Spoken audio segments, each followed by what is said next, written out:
ଥଣ୍ଡା ଥଣ୍ଡା ବର୍ଷା ଟୋପା।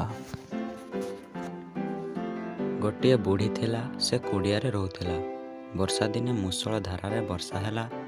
ବୁଢ଼ୀ ଚାଳରୁ ପାଣି ଗଳିଲା ଟପ୍ ଟପ୍ ଟପ୍। ରାତିରେ ଗୋଟିଏ ସିଂହ ବୁଢ଼ୀ କୁଡ଼ିଆ ପଛପଟେ ଆଶ୍ରୟ ନେଇଥିଲା। ଭିତରେ ବୁଢ଼ୀ ଥଣ୍ଡାରେ କମ୍ପୁଥିଲା। ତା ଲୁଗାପଟା ଓଦା ହୋଇଯାଇଥିଲା। ତଥାପି ବର୍ଷା ଟୋପା ପଡ଼ୁଥିଲା। ସେ ଥଣ୍ଡା ବୁନ୍ଦା ବୁଢ଼ୀ ଉପରେ ପଡ଼ୁଥିଲା।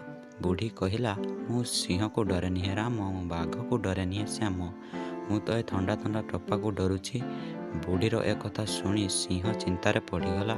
ଏ ବୁଢ଼ୀ ସିଂହକୁ ଡରୁନି, ବାଘକୁ ବି ଡରୁନି, କେବଳ ଥଣ୍ଡା ଥଣ୍ଡା ଟୋପାକୁ ଡରୁଛି। ତେବେ ଏ ଥଣ୍ଡା ଥଣ୍ଡା ଟୋପା କ'ଣ? ସେତିକିବେଳେ ବୁଢ଼ୀର ପିଠିରେ ଗୋଟିଏ ବଡ଼ ଟୋପା ପଡ଼ିଗଲା। ବୁଢ଼ୀର ଦେହ ଶୀତେଇ ଗଲା। ସେ କହିଲା, ମୁଁ ସିଂହକୁ ଡରେନି ହେ ରାମ, ମୁଁ ବାଘକୁ ଡରେନି ହେ ଶ୍ୟାମ, ମୁଁ ତ ଏ ଥଣ୍ଡା ଥଣ୍ଡା ଟୋପାକୁ ଡରୁଛି। ବୁଢ଼ୀ ମୁହଁରୁ ପୁଣି ସେଇ କଥା ଶୁଣି ସିଂହ ଘାବୁରେଇ ଗଲା ଓ ଥଣ୍ଡା ଥଣ୍ଡା ଟୋପାରୁ ରକ୍ଷା ପାଇବା ପାଇଁ ଲାଙ୍ଗୁଡ଼ ଜାକି ଜଙ୍ଗଲ ଆଡ଼କୁ ଦୌଡ଼ିଲା। ରାସ୍ତାରେ ବରଗଛଟିଏ ଥିଲା। ଗୋଟିଏ ମାଙ୍କଡ଼ ଥରି ଥରି ଗଛର ଡାଳରେ ବସିଥିଲା। ଗଛ ତଳେ ବାଟୋଇଟିଏ ଶୋଇଥିଲା। ସିଂହକୁ ଘାବୁରେଇବା ଦେଖି ମାଙ୍କଡ଼ ପଚାରିଲା, ହେ ସିଂହ ରାଜା, ଆପଣ ତ ଜଙ୍ଗଲର ରାଜା, ଏମିତି ଥରି ଥରି କାହିଁକି ଦୌଡ଼ି ପଳାଉଛନ୍ତି? ସିଂହ କହିଲା, ହେ ବଜରଙ୍ଗ, ମୁଁ ଥଣ୍ଡା ଥଣ୍ଡା ଟୋପାକୁ ଡରି ମୋ ଗୁମ୍ଫାରେ ଲୁଚିବାକୁ ଯାଉଛି। ଗୋଟେ ବୁଢ଼ୀ କହୁଥିଲା, ମୁଁ ସିଂହକୁ ଡରେନି ହେ ରାମ, ମୁଁ ବାଘକୁ ଡରେନି ହେ ଶ୍ୟାମ, ମୁଁ ତ ଏ ଥଣ୍ଡା ଥଣ୍ଡା ଟୋପାକୁ ଡରୁଛି। ଗଛ ପାଖରେ ଗୋଟିଏ ସିଂହ ଠିଆ ହୋଇଥିବାର ଦେଖି ଗଛ ତଳେ ଶୋଇଥିବା ବାଟୋଇ ଘାବରେଇ ଗଲା। ସେ ଭାବିଲା କାଳେ ସିଂହ ତାକୁ ଖାଇଦେବ, ତେଣୁ ସେ ଗଛ ଉପରେ ଚଢ଼ିବାକୁ ଭାବିଲା। ଯେମିତି ସେ ଗଛ ଚଢ଼ିବା ଆରମ୍ଭ କଲା, ମାଙ୍କଡ଼ର ଝୁଲୁଥିବା ଲାଞ୍ଜ ତା ହାତରେ ପଡ଼ିଗଲା। ଲାଞ୍ଜ ଧରି ପକାଇବା ବେଳେ ମାଙ୍କଡ଼ ଚମକି ପଡ଼ିଲା। ଏ କଥା ଭାବି ଯେ ଥଣ୍ଡା ଥଣ୍ଡା ଟୋପା ବୋଧେ ଆସି ପହଞ୍ଚିଗଲା। ସେ ଜୋରରେ ଚିତ୍କାର କରି ଗଛ ଉପରୁ ଡେଇଁ ପଡ଼ିଲା। ବାଟୋଇ ହାତରୁ ଲାଞ୍ଜଟି ଖସିଗଲା। ସେ ବି ତଳେ ପଡ଼ିଲା।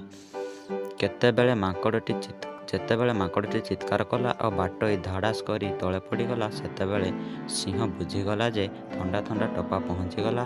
ସେ ଏତେ ଡରିଗଲା ଯେ ଦୌଡ଼ି ଦୌଡ଼ି ଦୂରକୁ ଚାଲିଗଲା। ସେଇ ରାତିରେ ଜଣେ ଚାଷୀର ଛେଳି ହଜିଯାଇଥିଲା।